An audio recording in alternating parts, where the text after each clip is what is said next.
حکم دونوں کا ایک ہے. تو قرآن میں کئی ایسی آیت میں یطع الرسول فقط اطاع اللہ، قل ان کنتم تحبون اللہ فاتبعونی. اسی طرح اور بہت ساری آیات قرآن کریم میں کم و بیش 100 مقامات ہیں، اور اس طرح کی آیات جب دیکھیں تو یہ پھر 200 مقامات بن جاتے ہیں کہ جہاں دین کی اور ایمان کی بنیاد ہی رسول اللہ صلی اللہ علیہ وسلم کی ذات اقدس ہے. اب یہاں اگرچہ یہ آیہ کریمہ اس طرح کی ایک اور جگہ پر آئی وَمَن یُشَاقِقِ اللَّهَ وَالرَّسُولَ، جس نے اللہ اور اس کے رسول کی مخالفت کی، اور یہاں صرف رسول کا کہہ دیا کہ وَمَن یُشَاقِقِ الرَّسُولَ، جس نے رسول کی مخالفت کی. اب گویا پہلے کہا اللہ اور اس کے رسول کی مخالفت، پھر اللہ رب العزت نے اور زیادہ واضح کر دیا اور فرمایا بس صرف میرے رسول کی جس نے مخالفت کی اس کا انجام اس طرح ہے.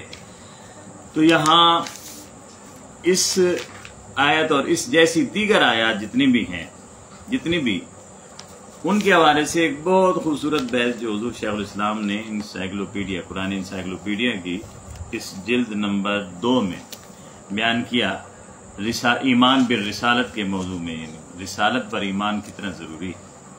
تو اس حوالے سے، اور یہ بات مزے کی یہ ہے کہ یہ علامہ ابن تیمیہ نے لکھی، جو قطعاً غیر مقلد ہیں، کسی فقہی مشرب اور مسلک کو وہ نہیں مانتے، بالکل غیر مقلد ہیں، اور کئی لوگوں کو ان کے بارے میں اپنے مختلف خیالات ہیں وہ، اور اچھے خیالات نہیں ہیں.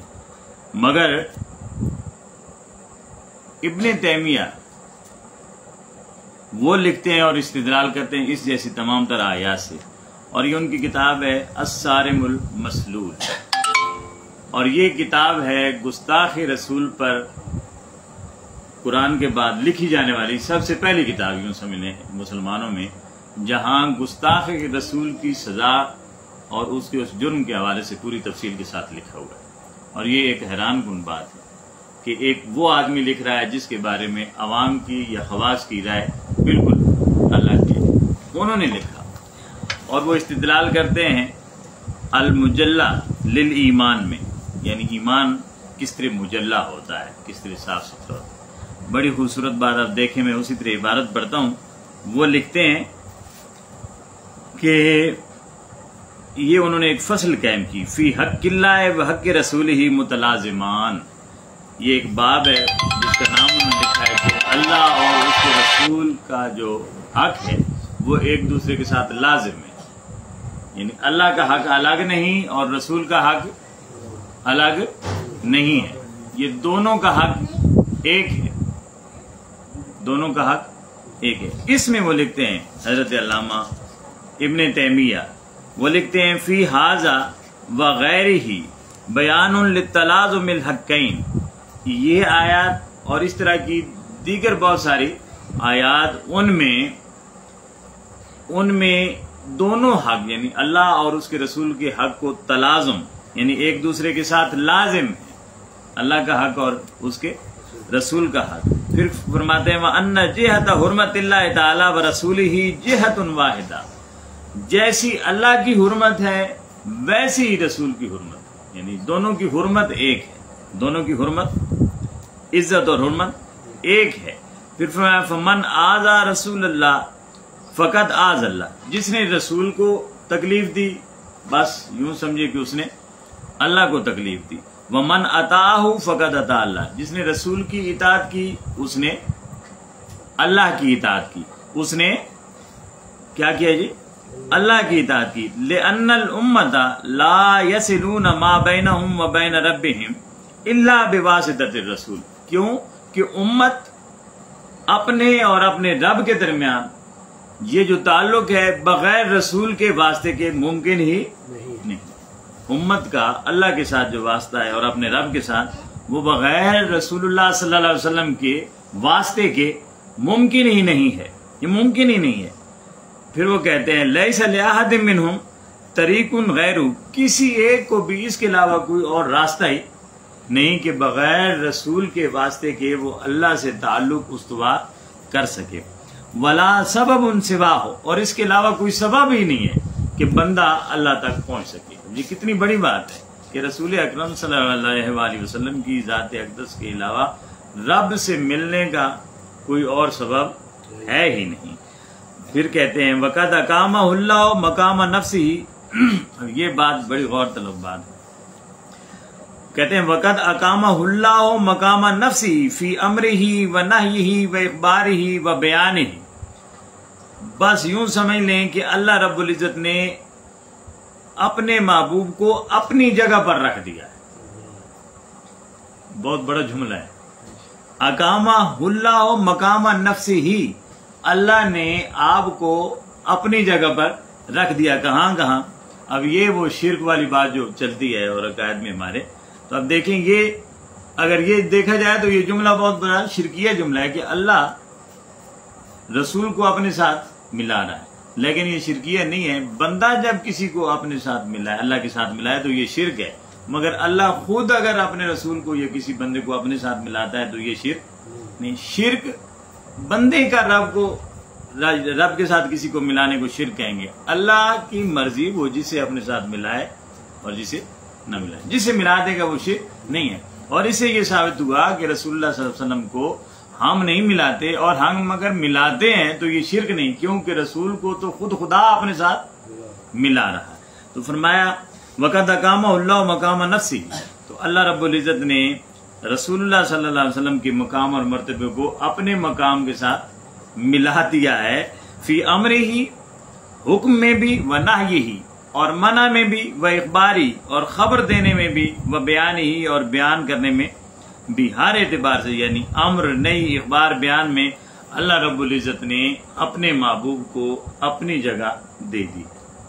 یعنی اب دیکھیں تو گویا حضور کا فرمانا کیا ہوا؟ اللہ کا فرمانا ہو گیا. حضور کا منع کرنا اللہ کا منع کرنا ہو گیا. حضور کا کسی بات کی خبر دینا اللہ کی خبر دینا ہے، اور حضور کسی بات کی تفصیل اور بیان کرتے ہیں اسے، تو گویا یہ اللہ بیان کر رہا ہے.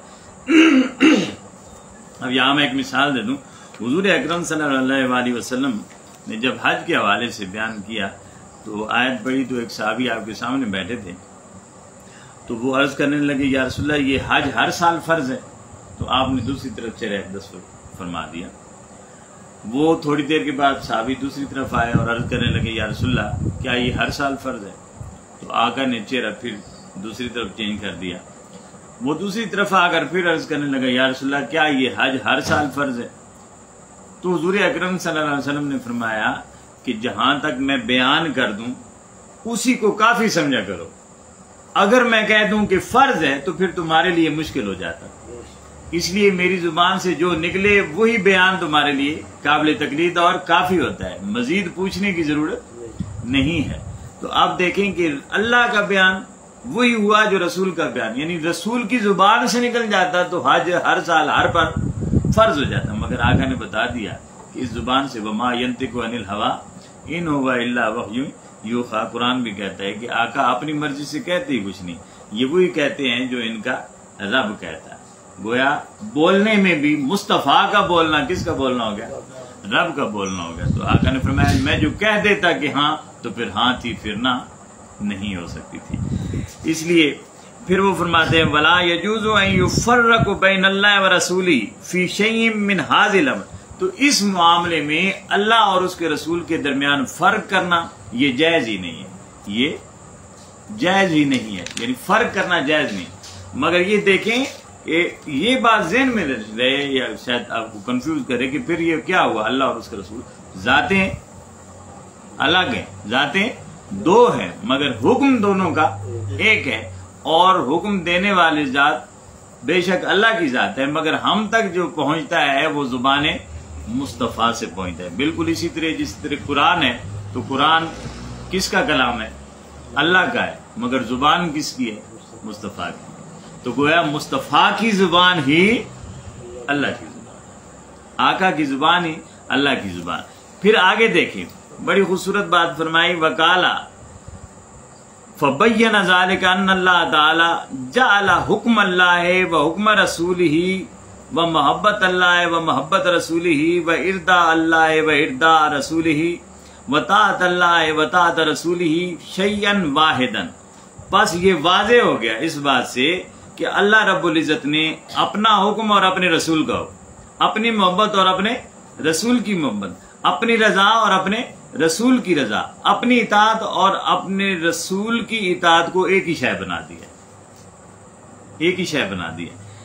اور پھر کہتے ہیں کہ کذالک جعل، اور اسی طرح شقاق اللہ و شقاق رسولی، رسول کی مخالفت اور اللہ کی مخالفت، و محادت اللہ و محادت رسولی، رسول سے عداوت اور اللہ سے عداوت، و آذ اللہ و آذ رسولی، رسول کی کو تکلیف دینا اور اللہ کو تکلیف دینا، و معصیت اللہ و معصیت رسولی، رسول کی نافرمانی اور اللہ کی نافرمانی، شیئا واحدہ، یہ بھی ایک چیز ہے. یعنی جس نے رسول سے عداوت کی اس نے اللہ سے عداوت کی، جس نے رسول سے محبت کی اس نے اللہ سے محبت کی، جس نے رسول کو تکلیف دی اس نے اللہ کو تکلیف دی، جس نے رسول کی نافرمانی کی اس نے اللہ کی نافرمانی کی. کہا یہ بھی بالکل ایک شے ہے. اب آگے دیکھیں، حتی وحد الضمیر لہ ولرسولہ فی مواد متعددۃ فی الکتاب المجید، جیسے بہت ساری آیات، اور ہم نے یہ جو پڑھی من یشاقق الرسول، یعنی اللہ اور اس کے رسول کی عداوت نہیں بلکہ صرف رسول کی عداوت ہی اللہ کی عداوت. تو اس طرح وہ کہتے ہیں حتیٰ کہ اللہ تعالیٰ نے قرآن کریم میں کئی جگہ پر اپنا اور اپنے رسول کا ذکر کر کے ضمیر واحد کی استعمال کی ہے، اور جس سے مراد مصطفیٰ کی ذات ہے یا اللہ کی ذات، یہ بندہ سوچتا رہ جاتا ہے کہ ہاں اس سے مراد اللہ لیں یا اللہ کا رسول لیں. تو کہا رسول کے لیے اور اپنے لیے ایک ہی ضمیر. واللہ ورسولہ احق ان یرضوہ، اللہ اور اس کے رسول اس بات کا زیادہ حقدار ہے کہ اسے راضی کیا جائے. اب بندہ حیران ہو جاتا ہے کہ کس سے راضی کیا جائے. بات تو پیچھے دو کی ہے. تو گویا اللہ کہتا ہے کہ رسول کو راضی کیا جائے، رسول کہتا ہے کہ اللہ کو راضی کیا جائے. اب بندہ ادھر جائے تو کہتا ہے پہلے اسے راضی کر، ادھر جاتا ہے تو کہتا ہے پہلے اسے راضی کر. اور اللہ کب راضی ہوتا ہے؟ جب اس کا محبوب راضی ہو، جب اس کا محبوب راضی ہو تو وہ ادھر بھیجتا ہے، یہ ادھر بھیجتا ہے. اور یہ محبت ہے، اللہ اور اس کے رسول کی آپس میں محبت. تو یہ میں نے اس آیت کے حوالے سے تھوڑا سا آپ سے عرض کر دیا ہے. پھر اگلی آیت ہے کہ رسول اکرم صلی اللہ علیہ وآلہ وسلم کو پکارنا، ندا دینا، اس سے منع کیا گیا. یہ بعض جو لوگ ہیں ان کا اگر یہ عقیدہ ہو نا کہ آپ رسول کو ندا نہ دیں، اور اس عقیدے سے اگر وہ کہیں کہ یہ رسول اکرم صلی اللہ علیہ وسلم کو تکلیف دینا ہے، یعنی حضور اپنے خیال میں ہوں گے، اپنے دھیان میں ہوں گے، اپنی فکر میں ہوں گے، تو جب آپ پکارتے ہیں تو حضور آپ کی طرف متوجہ ہوتے ہیں. تو یوں سمجھیں کہ جسے ہم لفظ استعمال کرتے ہیں ڈسٹرب ہوتے ہیں. تو اس اعتقاد کے ساتھ اگر کہے کوئی کہ حضور کو ندا نہیں دینی چاہیے تو پھر تو وہ صاحب محبت ہے، صاحب ایمان ہے. اگر وہ صاحب ایمان ہے. اب دیکھیں یہ حضرت عائشہ صدیقہ رضی اللہ تعالی عنہ، حضور کے وصال کے بعد آپ اپنے گھر میں در دولت پر تھیں کہ کہیں سے کوئی کیل وغیرہ ٹھونکنے کی آواز آئی، ہتھوڑی کے ساتھ لگے ہوئے تھے، جیسے آواز آ رہی تھی. تو آپ نے اپنے خادم کو بھیجا اور فرمایا کہ اس آدمی یہ کون ہے جو دیواروں میں کیل وغیرہ ٹھونک رہا ہے اور اس کی آواز ہے، بڑی کرخت آواز ہے، اسے کہو کہ اسے بند کرو اس آواز کو. کیوں کہ یہ آقا کو قبر انور میں تکلیف دے رہی ہے. یہ آواز کیا دے رہی ہے؟ تکلیف دے رہی ہے. اور مطلب یہ ہے کہ آقا کو اس طرح ندا دینا آقا کو تکلیف دینے کا سبب بھی بنتا ہے. اور اسی ایک حدیث کی بنیاد پر یہ جو سلطان عبد المجید لگوئے جس نے ٹرین شروع کی تھی، ڈرامہ بھی لگا ہوا ہے، تو اس میں اس نے ایک ٹرین چلائی جو ترکی سے عرب کی طرف آئی، اور آج بھی وہ وہاں کھڑی ہے. کیونکہ جب وہ اس پر کوئلے پر چلتی تھی تو بہت زیادہ اس کے انجن کی آواز ہوتی تھی. جب اس نے دیکھا کہ اس کی تو بہت زیادہ آواز ہے، مدینہ سے جب ابھی کافی فاصلے پر تھی، تو اس نے اسے وہیں روک دیا تھا کہ اسے آگے نہیں جانے چاہیے کیونکہ اس کے انجن کی آواز اتنی کرخت اور تیز ہے کہ حضور ڈسٹرب ہوں گے. اس حدیث کی بنا پر یہ اہل محبت ہیں. تو محبت میں آ کر کہتا ہے کہ حضور کو تکلیف دیں گے پکارنے کا. ہم کئی بار ایسا ہوتا ہے نا، ہم فون بھی کرنے لگے نا، تھوڑے سے بڑے آدمی کو فون بھی کرنے لگے، 1000 بار سوچتے ہیں یار کہیں پریشان نہ ہو، کہیں ڈسٹرب نہ ہو، کہیں سوئے ہو نہ ہو، کہیں مصروف نہ ہو، کہیں یہ نہ کر دے، کہیں وہ نہ کر دے. کئی بار سوچتے ہیں. اگر اس فکر سے رسول اکرم کو ندا دینے سے باز رہا جائے تو یہ تو محبت ہے اور یہ عقیدت ہے اور یہ ایمان کی ایک اچھی مثال ہے. مگر اگر باقی فقہی بحثیں لے کر بیٹھ جاؤ کہ نہیں ندا دینا صرف اللہ کو ندا سکتے ہیں اور کسی کو نہیں دے سکتے، تو اس کا ایمان کے ساتھ بظاہراً اور حقیقتاً کوئی تعلق نہیں. تو اللہ رب العزت نے اپنے محبوب کو ندا دینے سے منع فرمایا، مگر کس انداز سے ندا دینے سے؟ فرمایا لا تجلوا دعاء الرسول بینکم کدعاء بعضکم بعضا، رسول کو اس طرح نہ پکارا کرو جس طرح آپس میں ایک دوسرے کو پکارتے ہو. کئی اہل محبت جو ہیں وہ یا محمد نہیں کہنے دیتے، کیونکہ اللہ رب العزت نے بھی جب اپنے محبوب کو قرآن میں پکارا یا ایھا النبی یا ایھا الرسول کہہ کر، طٰہٰ اور یاسین کہہ کر، اس طرح الفاظ کے ساتھ پکارا ہے یا محمد کے ساتھ، یعنی ذاتی نام کے ساتھ اللہ نے قرآن میں کہیں بھی اپنے محبوب کو پکارا نہیں. اگرچہ صحابہ پکارتے تھے اور یہ گستاخی نہیں ہے، لیکن محبت کے انتہا اور کمال کو اگر دیکھیں تو پھر ذاتی نام کے ساتھ جب اللہ نے نہیں پکارا تو پھر ہمیں بھی یا محمد کہہ کر، اکثر اہل محبت پھر نہیں پکارتے تو یا رسول اللہ کہہ کر پکارتے. صحابہ بھی کثرت کے ساتھ جب بھی پکارتے، آپ کے اہل خانہ ہوتے، اولاد ہوتی، سب یا رسول اللہ کہہ کر پکارتے تھے، کسی اور رشتے سے ندا نہیں دیتے تھے. تو اللہ نے منع فرمایا کہ رسول کائنات کو ایسا نہ پکارو جیسے آپس میں ایک دوسرے کو پکارتے ہو. اب یہ کہ پکارنا ہے، مثلا میں کسی کو آواز دیتا ہوں عربی میں، جب کسی کو آواز دیتا ہوں اور میں یا فاروق کہتا ہوں، اور اسی طرح میں آواز دیتا ہوں یا رسول اللہ، تو یا اس کے لیے بھی استعمال ہوگی، رسول اللہ کے لیے بھی استعمال ہوگی. تو یہ بھی جو یا کا استعمال ہے دونوں کا ایک طرح کا، یہ بھی ایک محبت کا تقاضا ہے کہ پھر دونوں کے لیے ایک طرح کے پروٹوکول نہیں ہونے چاہیے. جس طرح اللہ رب العزت نے قرآن کریم میں فرمایا ما کان محمد ابا احد من رجالکم، یہ محمد تمہارے والد، تمہارے مردوں میں سے کسی کے باپ نہیں ہے، حالانکہ باپ ہے. اللہ نے خود فرمایا وَأَزْوَاجُ أُمَّهَاتُكُمْ، میرے محبوب کی بیویاں تمہاری مائیں ہیں. تو بیویاں مائیں ہیں تو بیویوں کے شوہر ہمارے کیا ہوئے؟ باپ ہوئے. تو ویسے بھی نبی جو ہوتا ہے اس اپنی امت کا باپ ہوتا ہے، مگر اللہ رب العزت نے فرمایا باپ کہہ کر پکارنا نہیں، کیونکہ میں بھی باپ ہوں، آپ بھی باپ، سارے مختلف درجے کے اعتبار سے نیک بد سب ہر طرح کے باپ ہیں. تو اللہ رب العزت نے فرمایا شاید تم سمجھو کہ جس طرح ہم باپ ہیں کسی کے، اسی طرح یہ بھی باپ ہیں ہمارے. تو یہ ایک جو خاص ذہن میں ایک چیز آتی ہے برابری کی، اللہ رب العزت نے اس برابری کو مٹانے کے لیے فرمایا میرے محبوب کو باپ ہونے کے باوجود باپ نہیں کہنا. اسی طرح فرمایا جس طرح آپس میں ایک دوسرے کو پکارتے ہو اور سمجھتے ہو کہ شاید یا اس کے لیے لگا دیا تو وہ بھی ویسا ہے، جیسا رسول کے لیے لگا دیا تو بھی ویسا ہے، تو ایسا نہیں. تو اس لیے فرمایا ایک دوسرے کو جیسے پکارتے ہو ویسے نہ پکارو. قد یعلم اللہ الذین یتسللون منکم لواذا.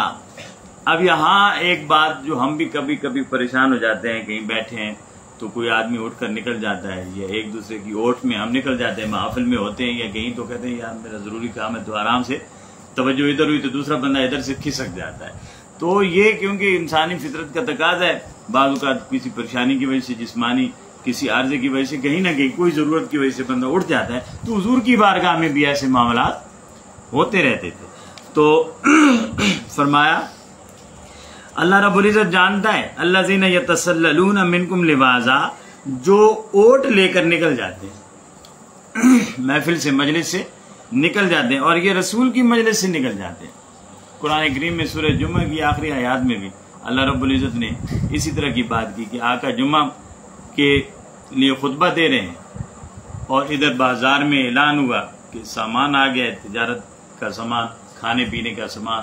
تو صحابہ کرام سارے تو نہیں لیکن کثرت کے ساتھ وہاں سے نکل گئے سامان لینے کے لیے.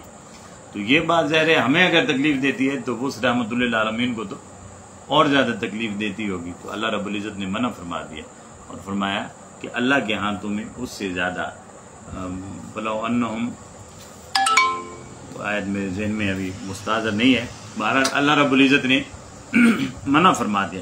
یہاں بھی ہے کہ جو کھسک جاتے ہیں ایک دوسرے کی آڑ میں نکل جاتے ہیں، فَلْيَحْذَرِ الَّذِينَ يُخَالِفُونَ عَنْ أَمْرِهِ، تو انہیں بچنا چاہیے اور ڈرنا چاہیے جو مخالفت کرتے ہیں عن امری، آقا کے حکم کی.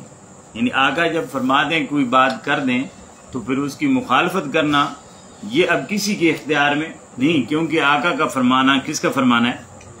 اللہ کا. ان تصیبہم فتنۃ، اگر وہ کوئی مخالفت کریں گے یا کوئی دوسری رائے رکھیں گے تو ان تصیبہم فتنہ، وہ کسی نہ کسی فتنے کا شکار ہو جائیں گے، کسی آفت کا شکار ہو جائیں گے. اور یصیبہم عذاب علیم، اور اگر دنیا میں وہ کسی آفت اور کسی مشکل اور پریشانی کا شکار نہ بھی ہوئے تو آخرت میں تو دردناک عذاب ہوگا ہی. جس طرح آپ دیکھیں غزوہ احد میں حضور اکرم صلی اللہ علیہ وسلم نے جب سب کو اپنی اپنی جگہ پر متعین کر دیا تو فرمایا یہ جبل رماد جو تھا وہاں کھڑا کیا اور فرمایا کہ آپ نے یہاں سے ہلنا نہیں ہے. وہ ایک دستہ وہاں کھڑا تھا. غزوہ احد ہو گیا, مسلمان کامیاب ہو گئے اور سارے لوگ اپنے اپنے کاموں میں لگ گئے, دشمن بھاگ گیا, مشرکین مکہ بھاگ گئے. تو اب وہ وہاں جو کھڑے تھے اب ان کے ذہن میں آیا کہ اب کیونکہ ہمارا کام ختم ہو گیا اس لیے ہم چلے جاتے ہیں. کچھ نے کہا یار ایسا نہ کریں, حضور نے فرمایا یہیں کھڑے رہنا ہے تو پھر کھڑے رہتے ہیں. کچھ نے کہا حضور نے اس لیے کہا تھا کہ جب تک دشمن موجود ہے ظاہر ہے, اب کیونکہ دشمن ہی نہیں چلا گیا ہے تو اب ہمیں یہاں کھڑا ہونے کی ضرورت نہیں ہے. تو وہ وہاں سے چلے گئے تو اکثریت چلی گئی, جو باقی بچ گئے پیچھے خالد بن ولید نے حملہ کیا تو سارے کے سارے شہید ہو گئے. اب اس طرح کیا ہے. اب حالانکہ انہوں نے کوئی ایسی مخالفت نہیں کی, عداوت کی وجہ سے مخالفت نہیں تھی, بس ان کی ایک رائے تھی اور رائے بھی ان کی اپنے حساب سے ٹھیک تھی کیونکہ جس مقصد کے لیے متعین تھے وہ مقصد ختم ہو گیا تھا. مگر کیونکہ آقا نے فرمایا تھا کہ یہیں رہنا ہے, آپ نے یہیں رہنا ہے, تو پھر انہوں نے رہنا تھا. اور اگر رہتے تو پھر یہ حشر اور غزوہ بدر جیتا ہوا پھر دوبارہ شکست کی طرف نہ جاتا. اور اس کے بعد پھر حضور اکرم صلی اللہ علیہ وسلم کے دندان مبارک بھی شہید ہوئے, رخسار پر زخم بھی آئے. تو یہ فرمایا کہ یہ دنیا میں بھی تمہیں کوئی بہت آزمائش اور مشکل آ سکتی ہے اور آخرت میں تو پھر ہے ہی سی. اگر جان بوجھ کر مخالفت کی جائے تو پھر اس کی تو سزا اور زیادہ ہے. پھر قرآن کریم میں سورہ حجرات میں اللہ رب العزت نے فرمایا, یہ اس کا بھی ترجمہ کر لیتے ہیں, فرمایا کہ ایک ہوتی ہے اپنی سمجھ اور اپنی رائے, اور ایک ہے رسول کا حکم یا رسول کی رائے یا رسول کا ارادہ. تو یہ یاد رہے کہ آقا جب کوئی بات کر دیں تو اس پر اپنی سوچ سمجھ فکر اور رائے کو کوئی ترجیح نہیں ہے. پھر آقا نے جو فرما دیا سو فرما دیا. قرآن کہتا ہے یا ایھا الذین آمنوا لا تقدموا بین یدی اللہ ورسولہ, جب اللہ اور اس کے رسول کے آگے نہ بڑھو. یعنی آقا جو فرما دیں پھر اگلی بات نہیں, جیسے میں نے ابھی مثال دی آج کے حوالے کہ آقا نے جتنا فرما دیا جو فرما دیا اس سے آگے بڑھنے کی کوشش نہ کرو. اپنی ذات کو آقا کی احکامات پر اور حکم پر ترجیح نہ دو. واتقوا اللہ, اور اللہ سے ڈرو. ان اللہ سمیع علیم, اللہ سننے اور جاننے والا ہے. اس میں بہت ساری تفصیل ہے اور کئی واقعات ہیں اس میں حج کے حوالے سے بھی, جو جیسا کہ اب آ رہا ہے, اور اسی طرح ماہ رمضان کے حوالے سے بھی. میں نے خطبہ جمعہ میں بھی ادھر عرض کیا تھا جب خطبہ دیا تھا, تو حضرت عائشہ فرماتی ہیں کہ کہیں حج کے دن قربانی کا عید کی نماز سے فارغ ہو کر ابھی آقا نے قربانی کرنی تھی کہ بعض صحابہ نے قربانی کے جانور ذبح کر دیے. کیونکہ عام طور پر یہ ہے کہ اگر کہیں نماز ہو جائے عید کی تو پھر جانور ذبح کرنے کی اجازت ہوتی ہے.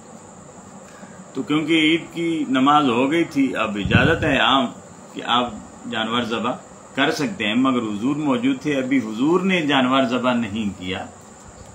آرڈر یہ ہے کہ آپ نماز کے بعد جانور ذبح کر سکتے ہیں, لیکن عمل یہ ہے کہ ابھی حضور نے جانور ذبح نہیں کیا. تو کچھ صحابہ نے جانور ذبح کر دیے, تو اللہ رب العزت نے فرمایا کہ ابھی میرے محبوب نے جانور ذبح کرنا تھا, تم نے پہلے کر دیا, ایسا کیوں کی؟ لہٰذا وہ قربانی نہیں, وہ صدقہ خیرات کریں, اور قربانی پھر دوبارہ جانور کو ذبح کیا گیا. اسی طرح بعض لوگوں نے رمضان کا, حضرت عائشہ ہی سے غالباً مروی ہے کہ رمضان آ گیا لیکن ابھی کلیئر نہیں تھا کہ آج روزہ ہے یا نہیں, تو حضور نے تو روزہ رکھا نہیں, مگر بعض صحابہ نے رکھ دیا کہ پتہ نہیں ہو یا نہ ہو. لیکن حضور نے کیونکہ نہیں رکھا تو اللہ رب العزت نے صحابہ کرام کو منع فرما دیا کہ میرے محبوب نے رکھا نہیں, تم زیادہ شریعت کو جانتے ہو یا صاحب شریعت کو جانتا ہے. تو اس لیے فرمایا لا تقدموا بین یدی اللہ ورسولہ, رسول ابھی کوئی عمل کرے نہیں اور آپ کریں, ثواب کی نیت سے کریں یا فرض کی نیت سے کریں یا واجب کی نیت سے کریں, تو رسول سے آگے نہیں بڑھنا. تو یہ چند آیات تھی جنہیں ہم نے پڑھنے کی اور حضور اکرم صلی اللہ علیہ وسلم کے مقام اقدس کو سمجھنے کی کوشش کی ہے. اللہ رب العزت ہمیں رسول اکرم صلی اللہ علیہ وسلم کا ادب اور تعظیم کرنے کی توفیق عطا فرمائے. اب یہ فقہ کا ایک ہے, اسے جلدی سے پڑھ لیتے ہیں, قدرتی طور پر بچے بیٹھے ہیں, یہ غور سے سننا ہے. غسل کے حوالے سے شریعت کی روح سے غسل سے مراد ہے پاک پانی کو تمام بدن پر ایک خاص طریقے سے بہا دینا. غسل کسے کہتے ہیں؟ پاک پانی ہو اور ایک خاص طریقہ، یعنی اپنے جسم پر 3 بار، سر پر، کندھوں پر، ایک پورا طریقہ ہے. اس طریقے کے ساتھ بہانا کسے کہتے ہیں؟ کیا کہتے ہیں؟ غسل کہتے ہیں. قرآن کریم کہتا ہے وَإِن كُنتُمْ جُنُبًا فَاتَّطَہَّرُوا، اگر تم حالت جنابت میں ہو تو نہا کر خوب پاک ہو جاؤ. نہا کر خوب پاک ہو، حالت جنابت میں ہو تو. غسل کی 3 قسمیں ہیں: غسل فرض، غسل مسنون اور غسل مستحب. یہ یاد رکھیں. کتنی قسمیں ہیں؟ 3 قسمیں ہیں. غسل فرض ایک فرض غسل ہے، ایک ہے غسل مسنون، اور ایک غسل ہے مستحب، یعنی جو جائز ہے اور باعث ثواب. ایک مسنون ہے جو سنت ہے اور اس کا اجر ظاہر ہے مستحب سے زیادہ، اور ایک فرض ہے. فرض کی صورتیں کیا ہیں؟ فرض کی صورتیں 3 ہیں. جنبی ہونا، یعنی حالت جنابت ہے، احتلام ہوا ہے تو آپ کو غسل فرض ہوگی. اسی طرح عورت ہے، وہ حیض اور نفاس سے، یعنی بچے کی پیدائش کے بعد جب فارغ ہوتی ہے خون سے، یا حیض ماہانہ جو آتا ہے اس سے جب فارغ ہوتی ہے تو اس پر اس وقت غسل فرض ہو جاتا ہے. اسی طرح شہوت کے ساتھ منی، خواب میں احتلام ہو جاتا ہے اور شہوت آتی ہے اور منی خارج ہوتی ہے، اس صورت میں بھی غسل واجب ہو جاتا ہے. پھر غسل مسنون ہے، سنت غسل، وہ ہے جمعہ کی نماز کے لیے جب غسل کیا جاتا ہے تو یہ مسنون غسل ہے. حدیث شریف میں بخاری شریف کی حدیث ہے، آقا نے فرمایا ہر بالغ پر جمعہ کے دن غسل لازم ہے. تو وہ لازم فرض نہیں ہے بلکہ وہ سنت ہے کہ آقا کریم بھی غسل فرمایا کرتے تھے. اور دوسرا ہے عیدین کی نماز کے لیے، یعنی عید الفطر ہے یا عید الاضحیٰ آنے والی ہے 2-3 دنوں 4 تک، تو یہ عیدین کی نماز کے لیے بھی غسل کیا ہوتا ہے؟ سنت ہوتا ہے، مسنون. مسنون کا معنی سنت. پھر حج یا عمرہ کیا آپ نے اور اس کا احرام باندھنا ہے تو اس کے لیے بھی پہلے غسل مسنون ہے. غسل کیا ہے؟ مسنون. پھر حج کرنے والوں کے لیے میدان عرفات میں جب زوال ہو جاتا کا وقت آتا ہے، اس کے بعد یعنی دوپہر کے بعد، اس وقت بھی غسل کرنا مسنون ہے. یہ 4 غسل مسنون ہیں: جمعہ کے دن، عیدین پر یعنی دونوں عیدوں کے دن، حج یا عمرے کے لیے احرام باندھنے لگے اس وقت، جب آپ حج کے دوران میدان عرفات میں جاتے ہیں تو وہاں زوال کے وقت کے بعد، یہ مسنون ہے. اب مستحب کیا ہے؟ یہ کچھ زیادہ ہیں، ذرا غور سے سننے ہیں. جو آدمی پاکیزگی کی حالت میں مسلمان ہوا ہو، یعنی تھا وہ پہلے بھی پاک، غسل اس نے کیا ہوا تھا مگر اس نے کلمہ پڑھ لیا، تو اب وہ ایک بار پھر غسل کرے گا. اب وہ پاک سے مراد ہے کہ اس کا بدن پاک ہے. ظاہر ہے وہ مسلمانوں کی طرح تو اس نے باقاعدہ غسل نہیں کیا ہوگا، لیکن اس کے بدن پر کوئی ایسی ناپاکی یا حالت جنابت یا حیض اور نفاس وغیرہ نہیں ہے. تو اب وہ جو غسل کرے گا، یعنی تھا وہ پہلے بھی پاک جسم اس کا، لیکن اگر کلمہ پڑا ہے تو اب وہ دوبارہ مسلمان ہونے کے بعد دوبارہ غسل کرے گا. اور یہ مستحب ہے، یعنی اگر نہ کرے تو کوئی ایسا مسئلہ نہیں ہے، لیکن کرے گا تو یہ زیادہ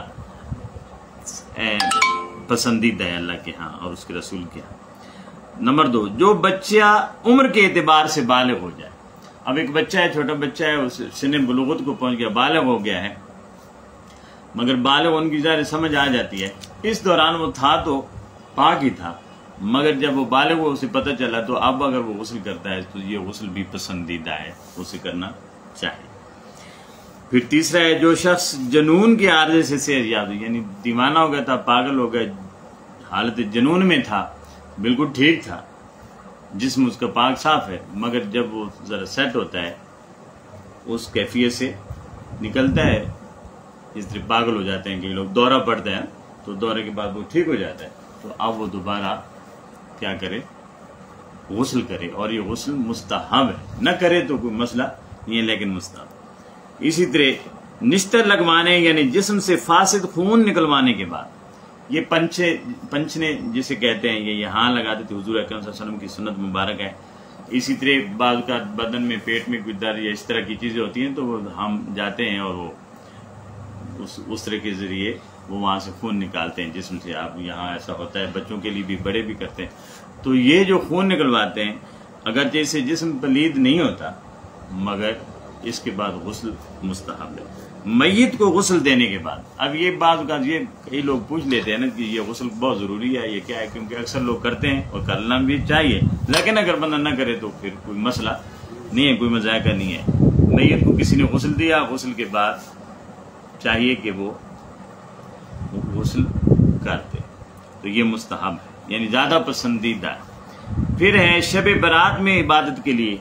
شب برات ہے اور آپ نے عبادت کرنی ہے تو اس کے لیے آپ الگ سے وضو کریں جیسے ہمارے ہاں اکثر معمول ہے لوگوں کا. تو شب قدر میں بطور خاص عبادت کے لیے یہ غسل بھی کیا ہے مستحب. شب برات میں بھی اور شب قدر. شب برات شعبان میں آتی ہے، شب قدر کب آتی ہے؟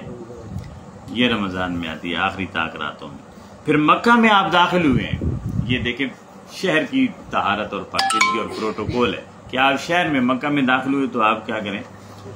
غسل کریں. مدینہ میں داخل ہوئے ہیں، یہ پروٹوکول ہے شہر مدینہ کا کہ وہاں بھی اگرچہ آپ پاک صاف ہیں مگر اب پورے اہتمام کے ساتھ ایک بار پھر غسل کر رہے ہیں، اپنے آپ کو پاکیزہ کر لیں.